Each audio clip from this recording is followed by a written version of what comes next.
So sir ఇప్పుడు కొత్తగా చూసుకుంటే కొత్త ట్రెండ్స్ వస్తున్నాయి స్మోకింగ్‌లో కేటగరీస్ లాగా. లైక్ హుక్కా, వేప్. సో వీటిలో ఏది బెటర్ అంటారు? ఏది బెటర్ ఆప్షన్ అంటారు? సో ఇక్కడ మనం కంపారిజన్ చేసుకుంటే సిగరెట్, హుక్కా, వేప్ ఈ మూడిట్లో ఏది డేంజరస్ అండ్ ఏది సేఫ్? మనకి ఈ మధ్య చూస్తున్నామండి. ఈ ఈ యంగ్ అడల్ట్స్, యంగ్ ఏజ్ వాళ్ళలో గానీ, యంగ్ అడోలసెంట్స్‌లో గానీ ఈ మనకు హుక్కా గానీ, ఈ సిగరెట్స్ యూసేజ్ పెరిగింది చాలా వరకు. మనం బయట మీడియాలో గానీ రొటీన్‌గా చూస్తున్నాము. మనకు తెలుసు స్మోకింగ్ వల్ల చాలా రిస్క్ ఫ్యాక్టర్స్ ఉంటాయి. కామన్‌గా లంగ్ క్యాన్సర్, సిఓపిడి ఇవన్నీ రావచ్చు. నెక్స్ట్ మన స్మోకింగ్ గురించి రెగ్యులర్‌గా డిస్కషన్ జరుగుతూనే ఉంటుంది. నెక్స్ట్ వచ్చేసి మనకు హుక్కా అండ్ ఈ సిగరెట్స్. హుక్కా అంటే ఏముండదండి, ఆల్మోస్ట్ అందులో కూడా టొబాకోనే ఉంటుంది. అది మనకి చార్కోల్ అండ్ చార్కోల్ బర్నింగ్ ద్వారా చార్కోల్ ద్వారా టొబాకోని బర్న్ చేసి మనకు పైప్ లాగా ఉంటుంది, దాని నుంచి ఇన్హేల్ చేస్తారు. సో సిగరెట్ తాగితే ఎన్ని రిస్క్ ఫ్యాక్టర్స్ ఉంటాయో ఆల్మోస్ట్ హుక్కా కూడా సిమిలర్ రిస్క్ ఉంటుంది. సో సిగరెట్స్ కంటే హుక్కా ఏం సేఫ్ కాదు. చెప్పాలంటే ఇంకా హుక్కా వల్ల డేంజర్ ఎక్కువ సిగరెట్ కంటే కూడా. ఎందుకంటే మన హుక్కా వీళ్ళు ఏం చేస్తారంటే కంటిన్యూగా చేస్తుంటారు, అదొక సెషన్స్ లాగా పెట్టుకుంటారు. Over half an hour, over 1 hour అట్లా కంటిన్యూ చేస్తుంటారు.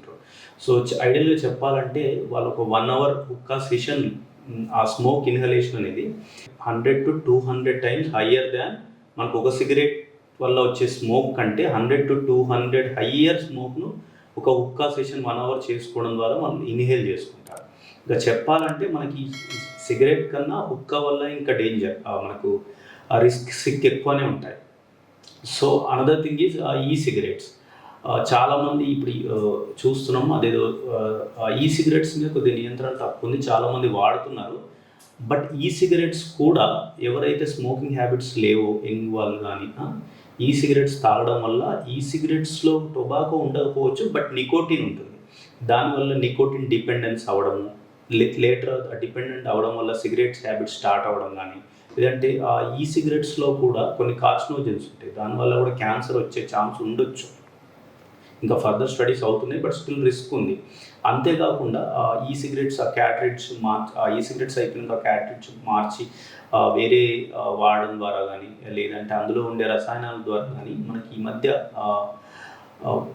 వేపింగ్ అసోసియేట్ లంగ్ డిసీజ్ అంటాం. అంటే మనకు ఆల్మోస్ట్ ఏఆర్డిఎస్ లాగా లంగ్స్ ఏఆర్డిఎస్ డెవలప్ అయ్యి, సో మనకి ఐసీయూ అడ్మిషన్స్, వెంటిలేటర్ వెళ్ళే రిస్క్ కూడా ఉంటుంది. చాలా కాకపోతే మనకు ఒకటి ఏంటంటే చాలా అరుదుగా కొన్ని కంట్రీస్లో ఎవరైతే క్రానిక్ స్మోకర్స్ ఉంటారో వాళ్ళకి ఈ సిగరెట్స్ను స్మోకింగ్ సెషన్లో వాడుతున్నారు. బట్ అది కూడా ఎంత యూస్ఫుల్ అనేది మనం చెప్పలేము. బికాస్ మనకి ఈ సిగరెట్స్ యొక్క క్రానిక్గా వాడడం వల్ల దానివల్ల వచ్చే ఆ ఎఫెక్ట్స్ మీద ఇంకా పూర్తిగా మనకు స్టడీస్ లేవు. బట్ ఒకటి మాత్రం నేను చెప్పగలను, ఏ టైప్ ఆఫ్ స్మోకింగ్ అయినా, ఐదర్ సిగరెట్స్ కానీ, మన హుక్కా కానీ, ఈ సిగరెట్స్ కానీ, ఏదైనా డేంజరే అండి. నాన్ స్మోకర్స్ అంటే ఆల్రెడీ స్మోకింగ్ హ్యాబిట్స్ లేని వాళ్ళు ఏ టైప్ ఆఫ్ స్మోకింగ్ని అలవాటు చేసుకున్నా మంచిది కాదు. ఈ వీడియో కనుక మీకు నచ్చినట్లయితే లైక్ చేసి, షేర్ చేసి, కామెంట్ చేయండి. మా ఛానల్ని సబ్స్క్రైబ్ చేయడం మాత్రం మర్చిపోకండి. Thanks for watching.